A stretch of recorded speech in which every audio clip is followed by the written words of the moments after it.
Morning. Good Morning. morning. Good. I didn't even have to prompt you. That was so good. Somebody.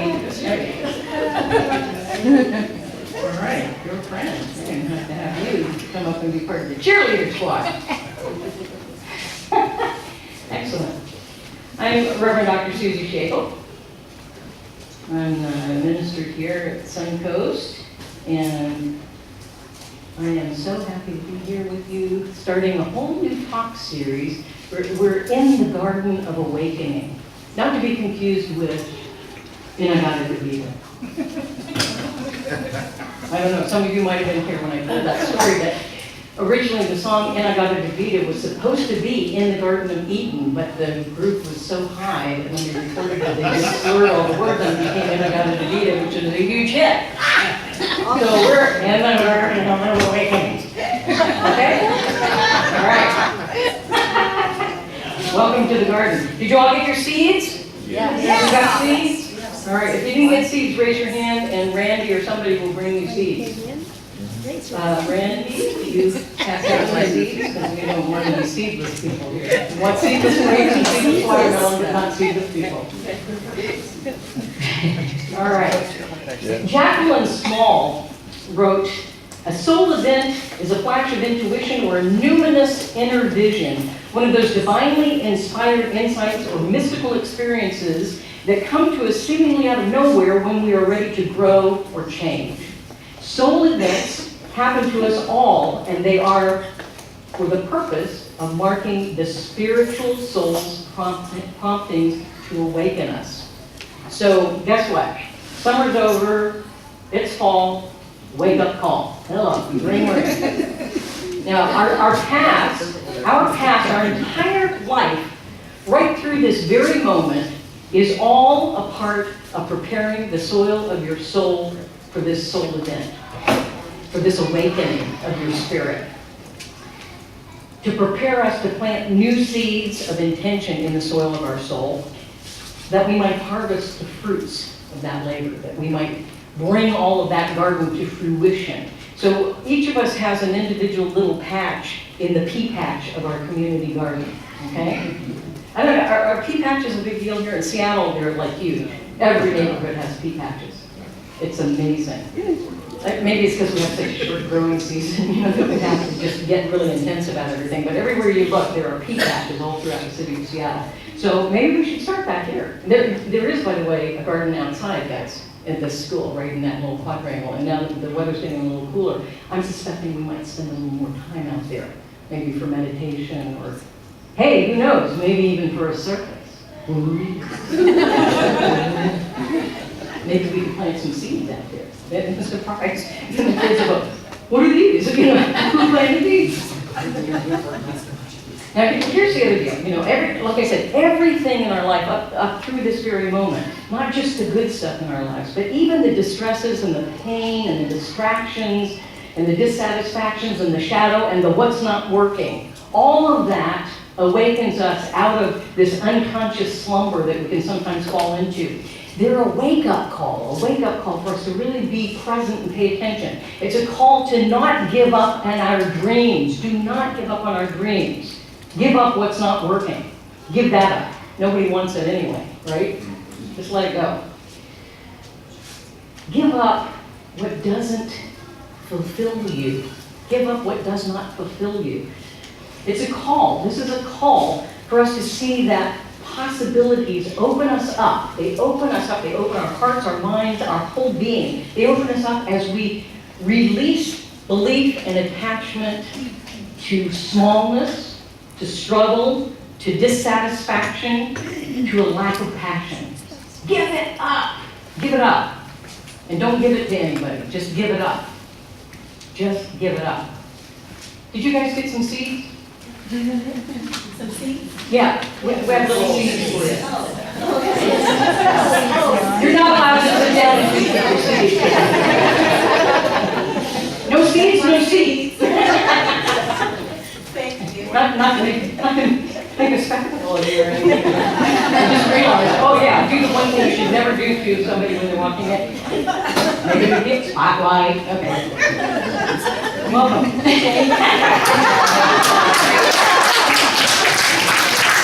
Actually, we practiced this earlier. This is all a setup for you guys.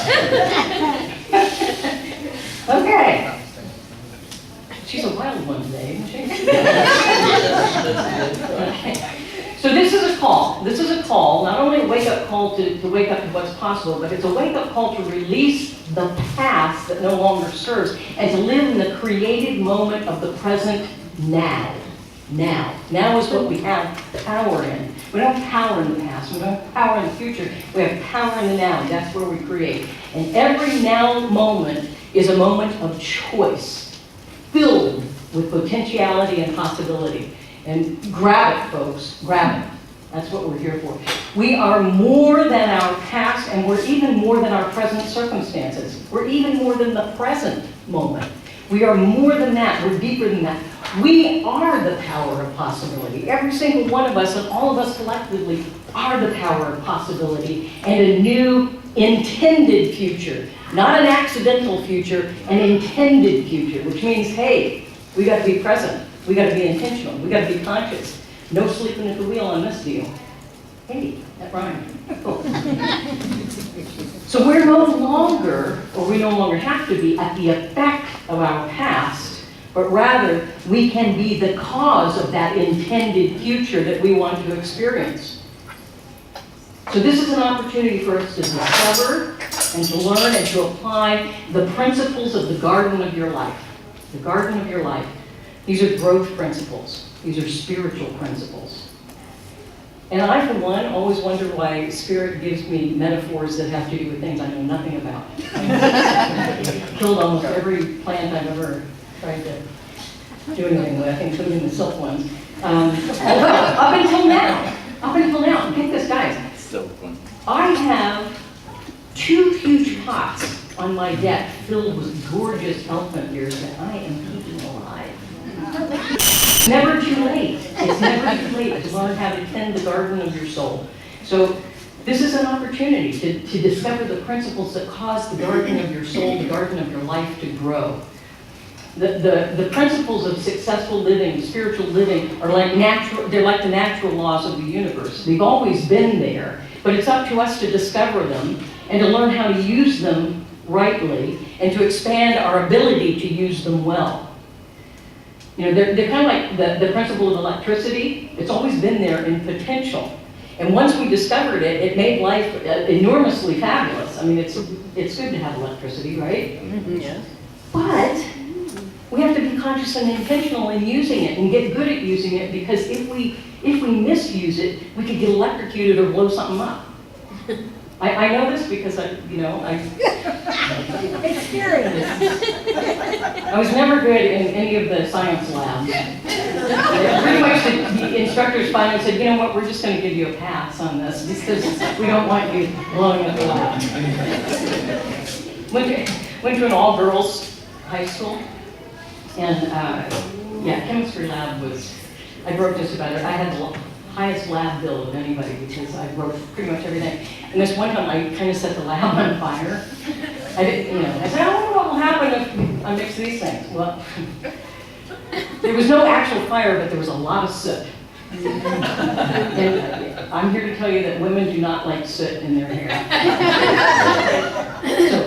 So if we misuse the laws of anything, it's likely to blow up in our faces. So it's good if we learn how to use them rightly, appropriately, and really get good at it so that we can create good things, right? So it's really similar with the garden of your soul. Cultivated rightly, fabulous things can happen. It enhances our life, it enhances the lives of others, and it helps us to create a world that works for everyone. How cool is that?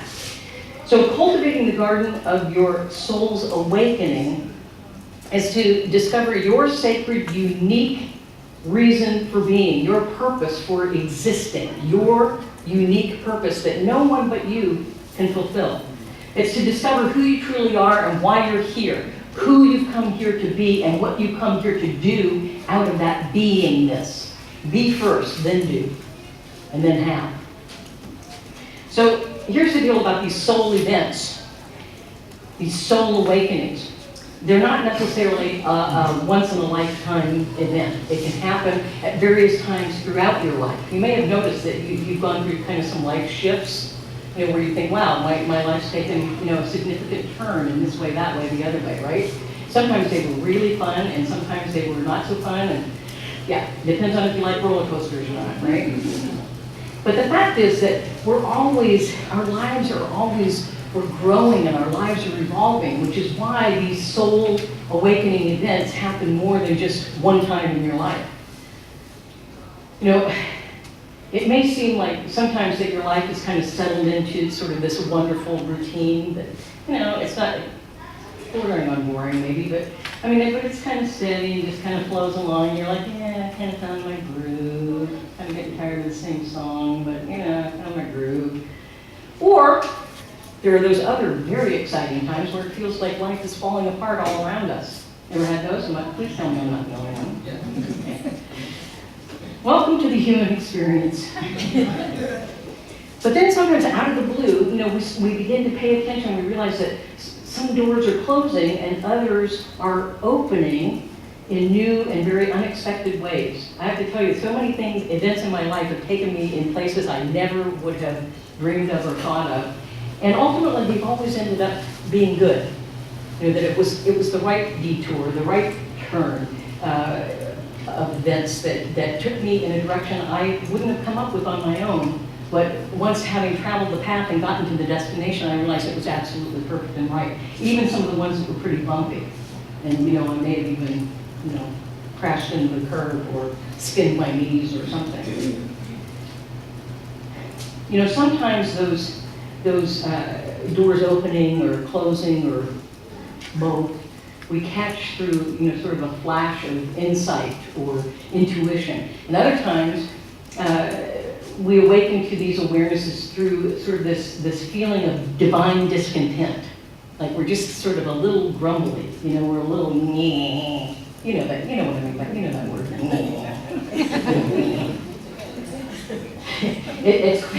It's called divine discontent. It's not that you're hungry. It's not that your stomach is growling. It's that your soul is growling, going discontent. It's that sense that something is a little bit off, not quite right, unfulfilled, unfinished. And that's spirit calling you, going, knock, knock, wake up, something new's coming. The Buddha said that dissatisfaction is the first step in the journey of awakening. We stop being complacent and we start to feel this sense of, sometimes we think dissatisfaction is a negative word. It's not. It's a wake-up word. It's a word that says, hey, if you ain't thrilled about your life, wake up. Wake up and get thrilled. Be getting in the groove of thrill, which sometimes requires that we cut a new groove, right? Sometimes the old groove's just worn out. So, the Buddha says that dissatisfaction is the first step in the journey of awakening, and we're called to seek our true being, our true purpose, to do the deep inner work of exploring that inner terrain of who we are and bringing it forth, bringing it forward, experiencing it first for ourselves and then expressing it fully in and amongst others. And the wake-up call is to embrace your whole personhood, not just the good parts, although it's tempting. It's very tempting to pretend that the parts that need work don't exist.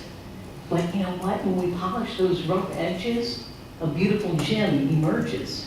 I should stick with the same metaphor. A beautiful seed emerges that we can plant and grow something magnificent out of it, right?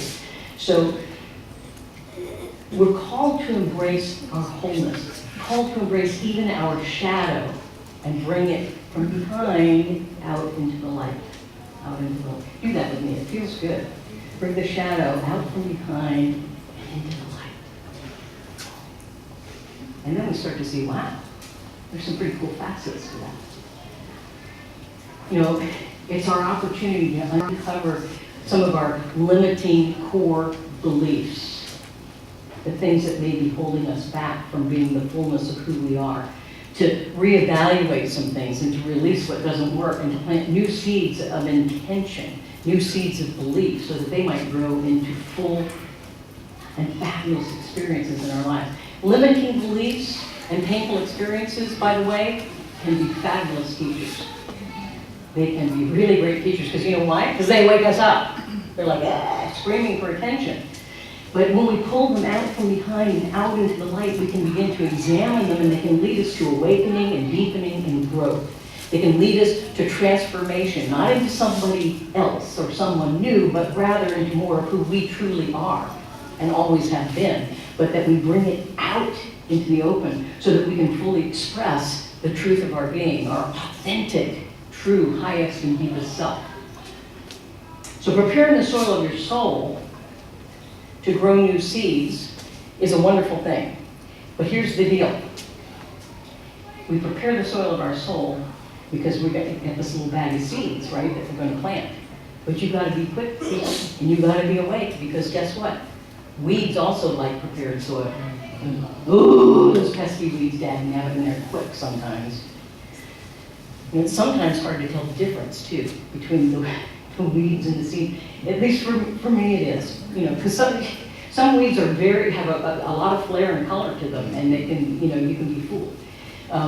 One of our centers, one of the many centers that we occupied when I had my center in Seattle, we found this wonderful place.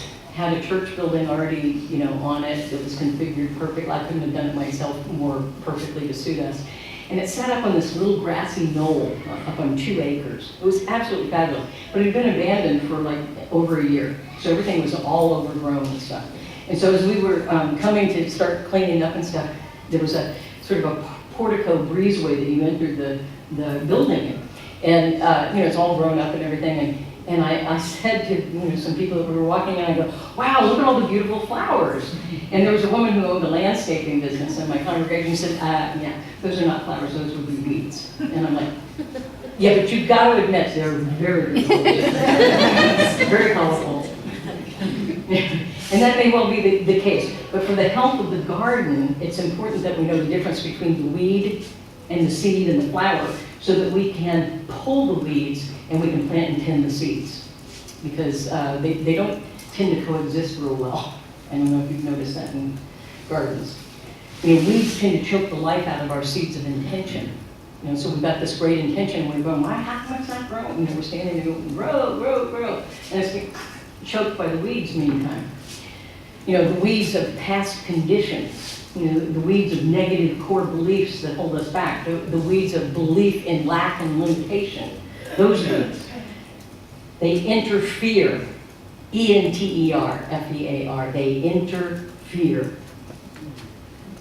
And it interferes with the growth of our garden, whether individually or collectively. And if we give in to those fears, the weeds get our energy and attention, and guess what? They grow even mightier.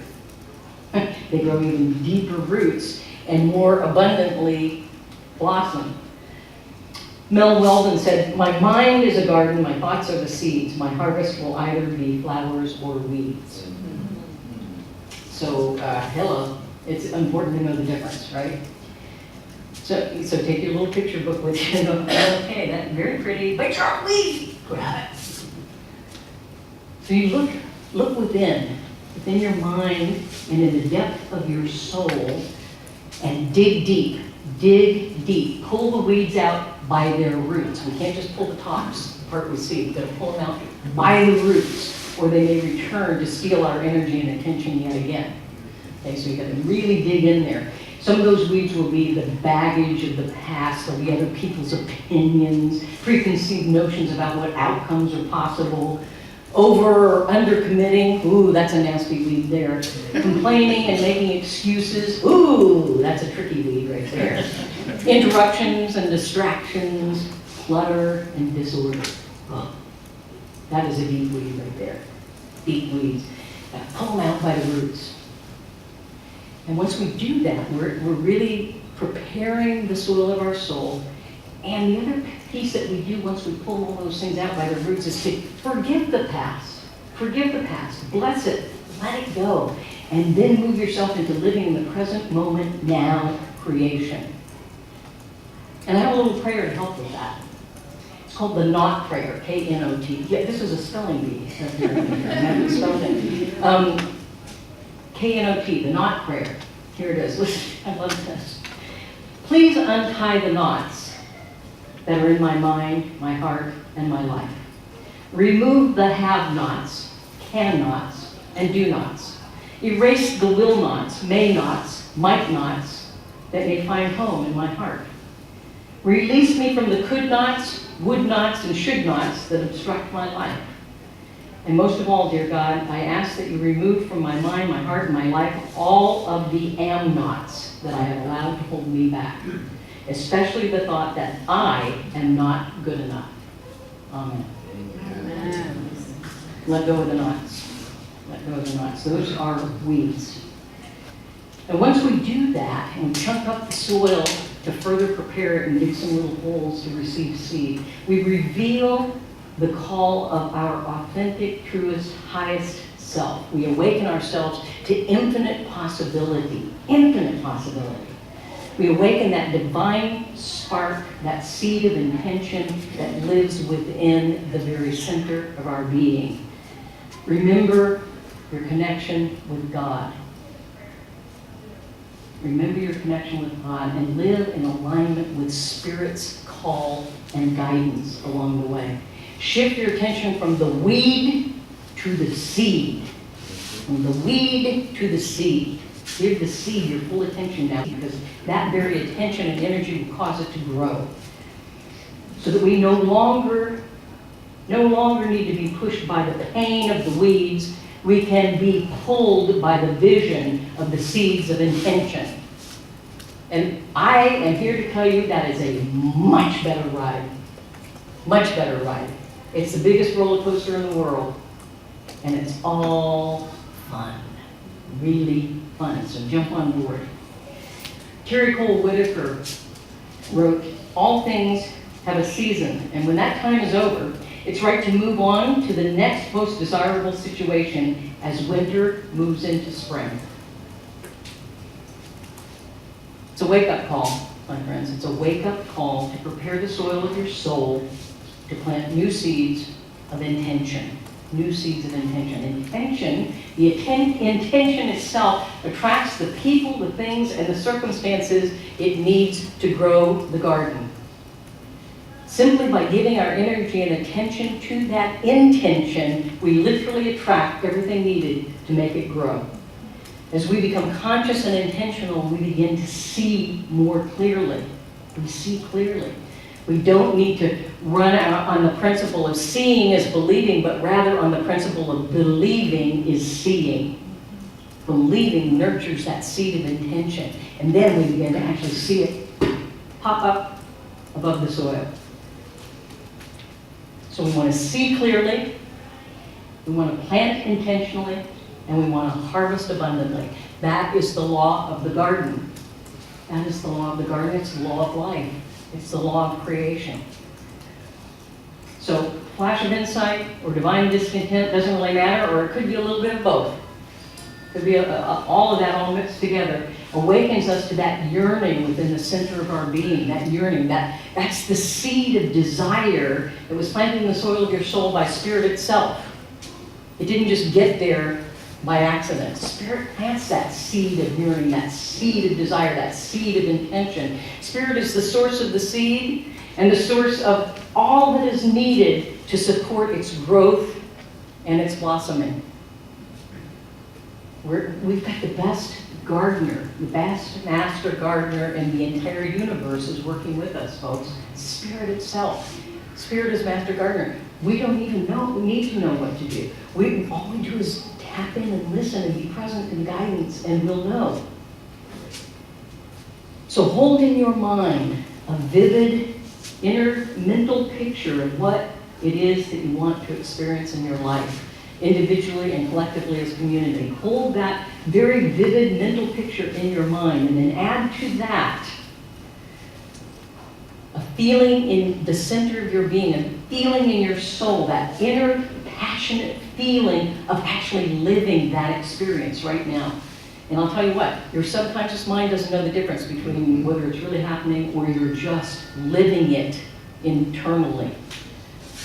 Vivid mental picture, passionate feeling within. Have the experience right here and right now. This prepares the soil of your soul for this seed of new awakenings that you can plant.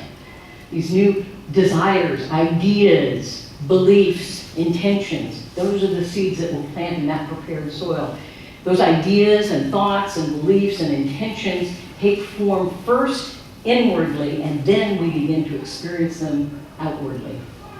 First inwardly, then outwardly. All creation happens first in mind and soul, and then in matter and manifestation. Creation starts within, and it manifests in matter outwardly. As you sow, so shall you reap. The work is inward. The work is in consciousness. That's where it begins, and then it begins to manifest. I love mixing metaphors because I never met a metaphor I didn't like. But this idea of starting within and then creating. Last time you went to the fair or a circus or whatever, remember the cotton candy thing? You start with just a little paper cone. There's nothing there. And then you say, oh, I want some cotton candy. And then you just go and you start focusing on that cotton candy, and then and pretty soon you got this big pink cloud. Everything that is like that experience of cotton candy is attracted to that paper cone, just like everything that is like and supports the growth and manifestation of our intention is attracted to the paper cone of our intention, which then becomes this fabulous pink cloud of cotton candy, which is terrible for you, by the way. So it's a good thing we're focusing on intentions rather than cotton candy. Okay? It's much better for you. Intentions are way better.